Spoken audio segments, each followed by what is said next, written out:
I would not have been able to sell close to 30 million albums. Who's buying those albums? So that's exactly what I'm saying to you. It's not a fringe, a Muslim fringe, which is buying. It's mainstream Pakistani and you know, South Asian diaspora who are buying it, and also beyond.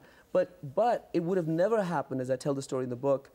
We had 11 years of military dictatorship where you couldn't play music on the radio, no music on the TV, yet a counterculture movement started by artists, really. People who were frustrated, who rather than blowing themselves up, decided, no, we're going to put these frustrations into something positive. It was a revolution which actually brought in Benazir Bhutto as the first female elected prime minister of a Muslim country. So what I'm saying is, if you look at that history, again, we're in a Groundhog's Day, that you have extremists who are threatening the state in Pakistan and Afghanistan. We can still garner, we can galvanize young people to channel their frustrations in a positive way. But how far does your worldview go? For example, there are polemicists like Christopher Hitchens who say that Islamofascism, his phrase, Islamofascism represents an existential threat to Western values. Where do you sit on that debate? I think it's hugely dangerous to magnify. Let me give you a metaphor. It's if we're in this room, a darkened room, and in the corner I say, that's a snake right there. And you say, really? And you know, so I've succeeded in scaring you, but you turn on the light, you see that it was an old piece of rope.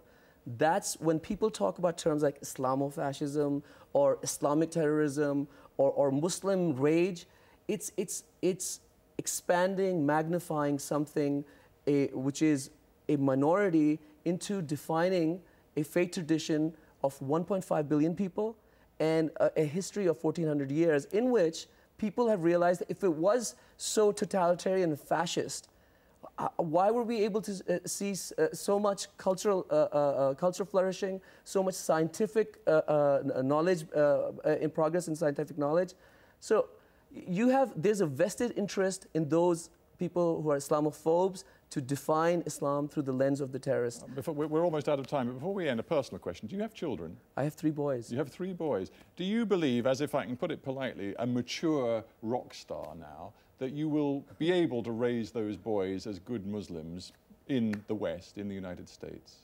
Absolutely, and that's the reason I'm inspired to tell the story in my book, to play the music, because when you live it, people get inspired by that.